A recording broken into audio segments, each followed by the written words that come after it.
اہل غزہ کے ساتھ اظہار یکجہتی کریں، اہل غزہ کی طرح ایک کھلے آسمان تلے ایک رات کو گزاریں اور ان کے درد کو محسوس کریں۔ میں زیادہ لمبی چوڑی بات نہیں کروں گا، دو چار نقطوں پر آپ کی توجہ مرکوز کروانا چاہوں گا۔ ابھی پاکستان کی آرمی نے ایک بہت زبردست کامیابی سے اللہ تعالیٰ نے نوازا ہے۔ اس آپریشن کا نام بنیان المرصوص رکھا ہے، سیسا پلائی ہوئی دیوار۔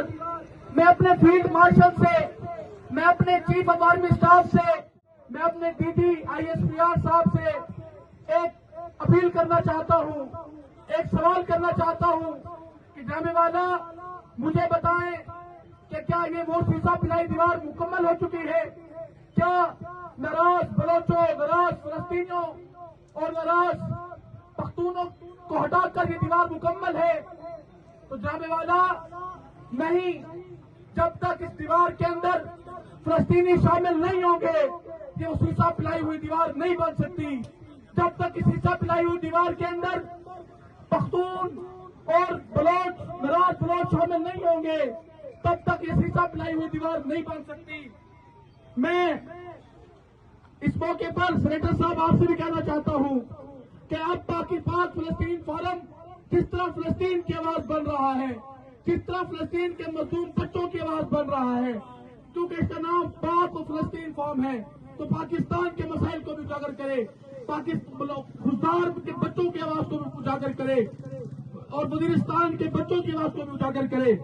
میں آرمی چیف صاحب سے کہنا چاہتا ہوں، جناب اعلیٰ، اللہ نے آپ کو بہترین موقع دیا ہے، اللہ نے آپ کو فیلڈ مارشل کے عہدے سے نوازا ہے، اب آپ کا کام ہے، اب آپ اس آپریشن کے ٹینکوں کو واپس اپنے کور کمانڈر ہاؤس میں نہ لے جائیں، اپنے ان ٹینکوں کو واپس نہ لے جائیں، بلکہ ان ٹینکوں کے رخ اب اسرائیل کی طرف کریں، ان ٹینکوں کے رخ اب یہودیوں کی طرف کریں، تو دیکھیں اللہ آپ کو سلطان صلاح الدین ایوبی بنا دے گا۔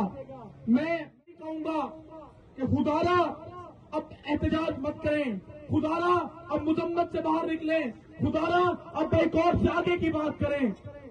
میں ایک اسٹیٹس دیکھتا ہوں، صبح نماز فجر سے لے کر عصر تک 70 بچے شہید ہو جاتے ہیں، 70 شام مغرب سے لے کر عشاء تک ان کی تعداد 200 ہو جاتی ہے۔ مجھے شرم آتی ہے۔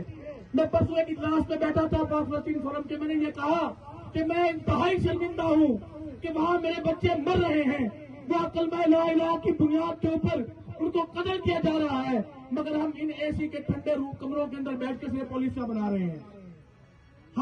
میں حکومت کو بھی کہنا چاہتا ہوں، میں یہاں آئی ہوئی پولیس کو بھی، علاقہ مجسٹریٹ کو بھی اور CTD کے جو لوگ سن رہے ہیں ان کو بھی کہنا چاہتا ہوں، آپ ہماری طاقت کو نہ آزمائیں۔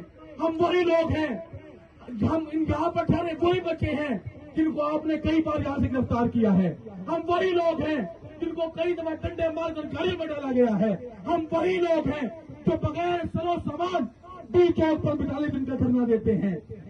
تم کیا سمجھتے ہو ہمیں تمہارے اوپر نظر ہے؟ تم کیا سمجھتے ہو ہم نے تم سے امیدیں لگائی ہوئی ہیں؟ ارے جاؤ، ہمیں تم سے کوئی امیدیں نہیں، ہماری نظر ہے تو مسبب الاسباب پر ہے، ہماری نظر ہے تو ایک خدا پر ہے، ہماری نظر ہے تو ایک سپر پاور پر ہے۔ اور اب میں پاک فلسطین قوم کے لوگوں سے، دوستوں سے بھی یہی کہوں گا کہ خدارا اب فائنل کال، اب فائنل راؤنڈ کی کال دے۔ اب احتجاج سے بات آگے چلی گئی ہے، آپ جب بلائیں گے اس معاملے کے اوپر ان کا آپ کا ساتھ دینے کے لیے تیار ہے۔ میں اپنے تمام نوجوانوں سے کہوں گا، ہاتھوں کو بلند کریں کہ کیا فلسطین کے لیے یہاں بیٹھنے کے لیے تیار ہو؟